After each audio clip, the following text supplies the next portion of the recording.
Hello friends and welcome back to RSL Tutor. This is me Imran Syed www.readystudylearn.com के अंदर आपको फिर से वेलकम करता हूँ।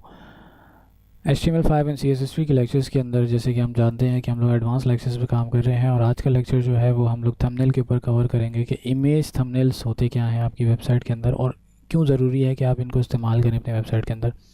बेसिकली सबसे पहले तो मैं आपको एग्जांपल दिखा देता हूँ थंबनेल की एग्जांपल किस तरह की होती है। लेक्चर नंबर 60 का फोल्डर बना चुका हूँ मैं यहाँ पर। इसके अंदर मैंने एक फ़ोल्डर बनाया है इमेजेस का और एक बनाया है थंबनेल्स का।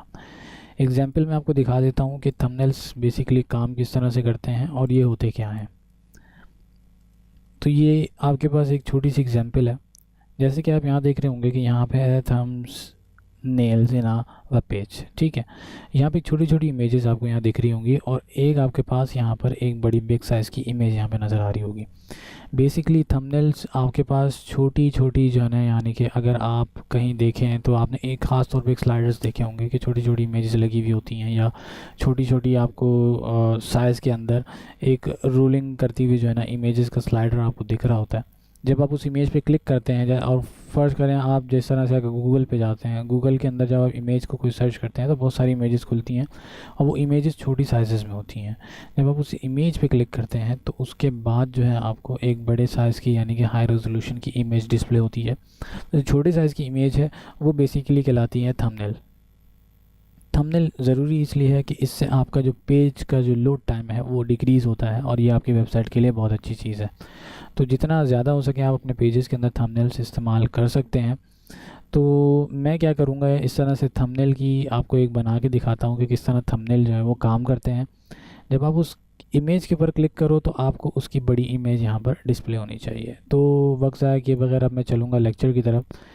पेज मैं यहाँ क्रिएट कर चुका हूँ। हेडिंग हमने रखी है यहाँ पर H1 और अनऑर्डर लिस्ट बना के मैंने उसके अंदर यहाँ पर इमेजेस जो हैं वो डिस्प्ले किए हैं। मैं यहाँ पे एक छोटा सा स्टाइल शीट जो है वो क्रिएट करता हूँ और 2 मिनट के लिए या कुछ देर के लिए मैं आपको वीडियो पॉज करके रिज्यूम करता हूँ यहाँ पे कोड टाइप करने के बाद।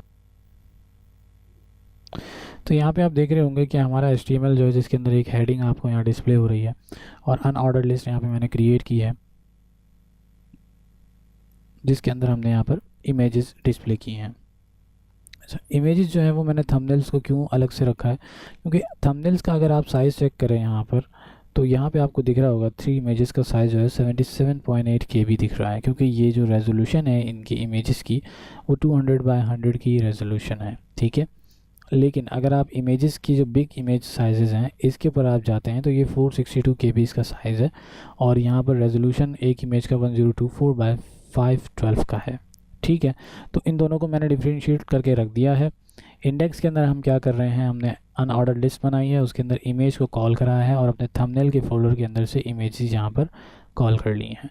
ठीक है, इसके बाद मैंने यहाँ पर एक CSS जो है वो यहाँ पर राइट की है जिसके अंदर हमने अनऑर्डर लिस्ट के जो लिस्ट ऑफ आइटम्स हैं उनको एक्सेस करते हुए मैंने क्या किया है कि इनको मैं एक रो में लेके आना चाहता हूँ, मतलब कि ये इस तरह से बॉक्सेस में डिस्प्ले होने चाहिए। बेसिकली थंबनेल्स जो होते हैं वो इसी तरह से डिस्प्ले होते हैं।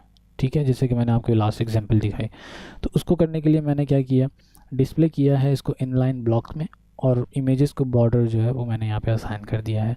इसको करने के बाद मैं यहाँ पे इसको सिंपली जो है वो सेव कर लेता हूँ। सेव करने के बाद हम जाते हैं और इसको रिफ़्रेश करते हैं तो हमारे पास ये जो एग्जांपल है वो एग्जैक्टली वैसे ही क्रिएट हो गई है जैसे कि हम चाहते हैं। अब यहाँ पर एक इशू ये है कि यहाँ पे हमें नहीं दिख रहा कि इस इमेज को हम किस तरह से क्लिकेबल करें। तो हम क्या करेंगे, इन सब को जो है वो लिंक्स असाइन करेंगे। लिंक्स असाइन करना बहुत आसान काम है। मैं यहाँ पे शॉर्टकट इस्तेमाल करते हुए जो है इंसर्ट स्नैप के अंदर जाऊँगा यहाँ पर और यहाँ से मैं एंकर टैग को जो है वो इस्तेमाल करके एच रेफरेंस एंड ब्राउज के अंदर मैं बिग साइज़ की इमेज लूँगा, यानी कि ये हमारी इमेज नंबर 1 है। तो इमेज के अंदर मैं जाऊँगा और हमारी इमेज नंबर 1 जो है वो मेरे ख़्याल से थंब 1 है, बिल्कुल मैंने उसका नाम चेंज नहीं किया। ठीक है, एंड उसके बाद हमने यहाँ पे इसको क्लोज़ कर दिया। अब इसको रिफ़्रेश करके चेक कर लेते हैं। ये अब क्लिपेबल इमेज है, जब हम इस पर क्लिक करेंगे तो हमारे पास एक बड़ी इमेज यहाँ पे डिस्प्ले होगी। लेकिन अभी यहाँ पे थोड़ा सा इशू ये है कि मैं इस पर क्लिक कर रहा हूँ तो मेरी जो इमेज का जो स्लाइडर था, मतलब थंबनेल्स थे, वो गायब हो गए यहाँ से। तो हम इसको जो है रीडायरेक्ट कर देंगे नेक्स्ट पेज के ऊपर। उसके लिए हमें करना पड़ेगा टारगेट अंडरस्कोर सेल्फ। ठीक है, रिफ़्रेश कर लेते हैं, दोबारा से चेक करेंगे एंड जब हम इस पर क्लिक करेंगे, ओके थोड़ा सा इशू है इसके अंदर, क्यों ये चेंज नहीं हुआ। दोबारा से सेव करते हैं। ओके सॉरी, मैंने यहाँ पे गलत चीज़ इस्तेमाल की है। हम यहाँ पे लेंगे अंडरस्कोर ब्लैंक। दोबारा से रिफ़्रेश करेंगे, क्लिक करेंगे, तो अब ये हमारे पास नेक्स्ट टैब के अंदर डिस्प्ले हो गया। हम चाहें तो इसी पेज के अंदर एक जो है वो पॉपअप की तरह भी डिस्प्ले कर सकते हैं, लेकिन इस लेक्चर के अंदर मैंने आपको सिर्फ ये बताना है कि किस तरह से हम थंबनेल्स क्रिएट करके उनको इस्तेमाल कर सकते हैं। तो ये एक छोटा सा जो है वो लेक्चर है जो कि थंबनेल्स के हवाले से। मैं सबके ऊपर जो है वो इमेजेस असाइन कर देता हूँ ताकि हम अपना ये लेक्चर यहीं पर क्लोज़ कर सकें। ठीक है,